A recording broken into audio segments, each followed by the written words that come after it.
അപ്പോൾ നമ്മുടെ ചോദ്യം ഇതാണ്: തുടർച്ചയായ 5 എണ്ണൽ സംഖ്യകളുടെ ശരാശരി 50 ആയാൽ ഇതിലെ ഏറ്റവും വലിയ സംഖ്യയും ഏറ്റവും ചെറിയ സംഖ്യയും തമ്മിലുള്ള വ്യത്യാസം എത്ര?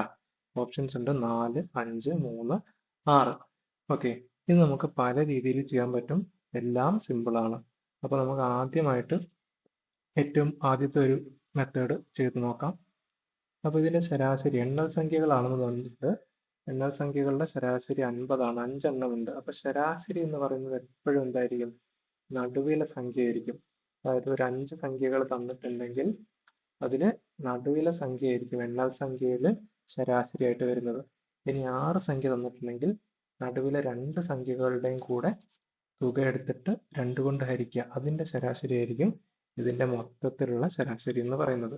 ഓക്കെ, അപ്പൊ ശരാശരി 50 എന്ന് തന്നത് നമുക്ക് എന്തായിട്ട് എടുക്കാം? നടുവിലെ സംഖ്യ ആയിട്ട് എടുക്കാം. കാരണം 5 ആണ്, ഒറ്റ സംഖ്യയാണ്. ഓക്കെ, ഇനി 5 എണ്ണം ആകുമ്പോൾ തൊട്ട് മുന്നിൽ 49, 48, 50 കഴിഞ്ഞാൽ പിന്നെ 51, 52. അപ്പൊ ഇതാണ് സംഖ്യ. ഇതിൽ ചോദിച്ചത് ഏറ്റവും വലിയ സംഖ്യയും ഏറ്റവും ചെറിയ സംഖ്യയും തമ്മിലുള്ള വ്യത്യാസം.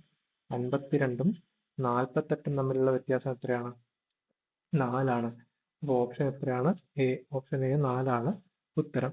അത് ഒരു മെത്തേഡ്.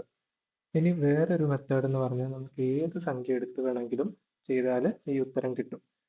ഒരു ഉദാഹരണത്തിന് 1, 2, 3, 4, 5 ഇതാണ് എണ്ണൽ സംഖ്യകളെന്ന് നമ്മൾ വിചാരിക്കുക.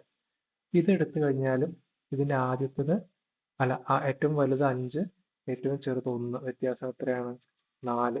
ഇങ്ങനെ ചെയ്താലും ഓപ്ഷൻ എ തന്നെ കിട്ടും. ഇതുമല്ലെങ്കിൽ നമുക്ക് മൂന്നാമതൊരു മെത്തേഡിൽ ചെയ്യാം. സംഖ്യ എക്സ് ആണെന്ന് വിചാരിക്കുക.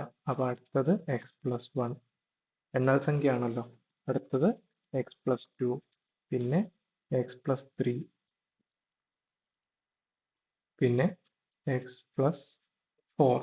1, 2, 3, 4, 5. ഇതിലെ വലിയ സംഖ്യ x+4 ആണ്, ചെറിയ സംഖ്യ x ആണ്. വ്യത്യാസം എത്രയായിരിക്കും? x+4ൽ നിന്ന് x കുറയ്ക്കുന്നതായിരിക്കും വ്യത്യാസം.